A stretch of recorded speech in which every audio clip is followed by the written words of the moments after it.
If you are a mother and are struggling with English, then in today's video, I'm going to share 5 best ways to help you speak English confidently and fluently.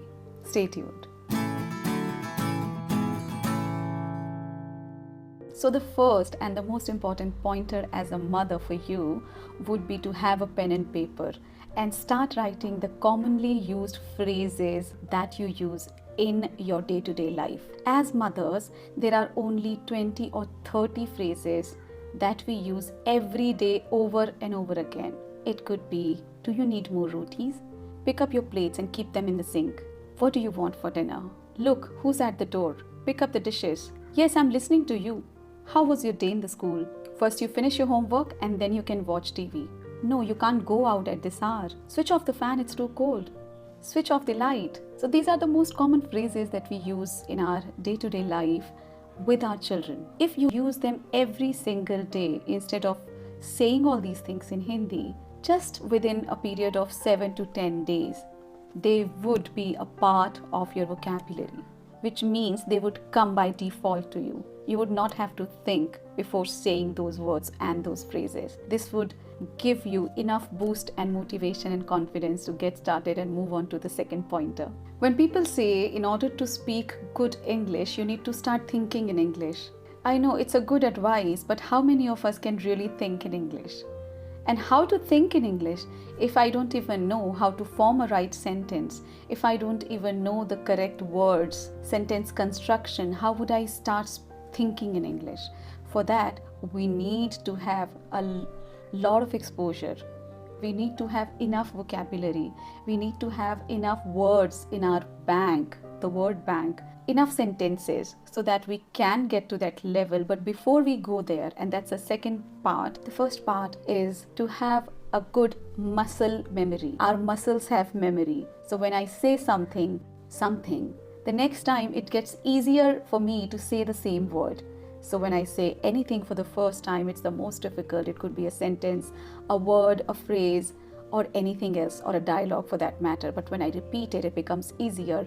And third and fourth time, it becomes like a part of my vocabulary. So that's called your muscle memory. It comes with practice.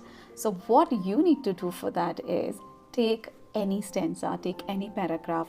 You can take your child's book, that story that you like, stand in front of the mirror and start reading that story. Don't understand, don't make sense of the words, anything. Just start reading in front of the mirror. Do it every day. Time yourself.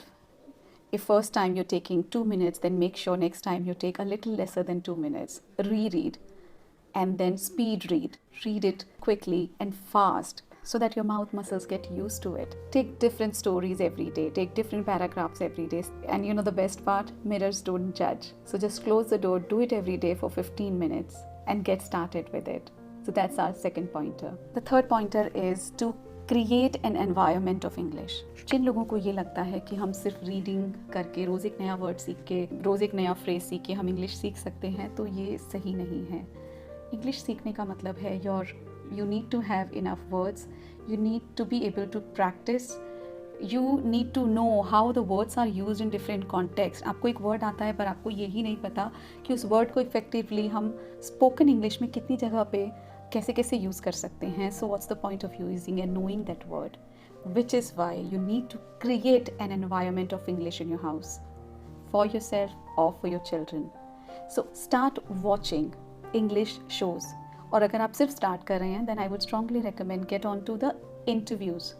I think interviews are extremely effective in knowing how certain words are used in your day-to-day language. Since films are a work of fiction, they may not help you completely in knowing how certain words are used in context. They are good, but you can move on to films, but you can start with talk shows, start with interviews. And initially, if it's difficult, it's difficult for most of us to understand US and UK accent or other accents of the word. I would say stick to Indian speakers who speak in English. Get to some entertaining interview talk shows, Coffee with Karan. It's very, other interview shows, TED Talks are great. Download some books on Audible and from other platforms. Even when you're cooking or you're doing other things that are important, just play those books. Get that audio in the environment. Just be a sponge and soak in all those words that you're listening, and see, just pay attention how these words are being used in different contexts. So talk shows, interviews, Indian speakers initially, and also you can do lyrics. 1 or 2 English songs that you like, search the lyrics and start singing along. Create an environment where you're listening the most English every day. So that's our third pointer. The fourth pointer is be a fortune teller. You know what fortune tellers are? Yeah, those who can predict your future. ज्योतिषी, जो बताने वाले हैं आपके भविष्य में क्या होने वाला है. So you need to be one of those. I'll tell you how that's going to help you in speaking better English. So if you are a mother, there are some situations which you know you would inevitably be in. Places like PTM, places wherein you are hosting a party or a small get-together, places where you are going for a party at a friend's house where other families and friends are present, office parties where you may go to. Even if you are a working mother, then the situation wherein you would be expected to speak in English, making a presentation, proposing an idea, talking about some assignment.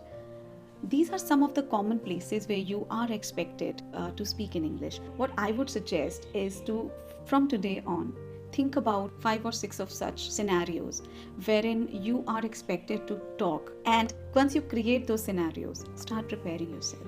Write a paragraph about the concerns that you might have in the next PTM. Write a paragraph about a film that you watched that you really liked and that you would like to talk about in the next party. Bring it up. Hey, I just wanted to tell you about this film that I watched last week. It was brilliant.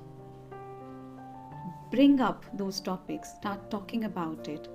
Get those small phrases. I love that piece of jewelry you're wearing. Where did you get this from? And once you have 5, 6 of these common scenarios and have prepared yourself accordingly, trust me, the kind of confidence that it's going to give you in those situations is immense. You would feel so empowered to be able to speak because you are prepared. You have prepared yourself. Before I move on to the last tip, I would like to know, what is it that you really struggle with in English? Is it that you don't have enough words? Is it that you don't have enough vocabulary? Is it that you hesitate? Is it that you understand but you can't speak? What exactly is it? What is the concern? I would love to know. Please write it in comments so that I can help you out with it as much as I can. So let's move on to the last pointer. The last pointer of the day would be practice. Practice and just practice some more. Find 1, 2 or 3 of those friends who would not judge you, who you can speak with in English. Just talk to them, give them a call like every alternate day. Try speaking to them on random topics in English. Talk about weather. Talk about one memory that is the most special to you. Talk about the birth of your children. Talk about the day you got married. Talk about your parents. Talk about your emotions. Talk about the things that you absolutely love. Talk about the things that you hate. There can be so many things. If you just pick up 3 topics, train yourself in those topics, develop a muscle memory, practice in front of the mirror, speak to your friend on the phone, and then present yourself to the world.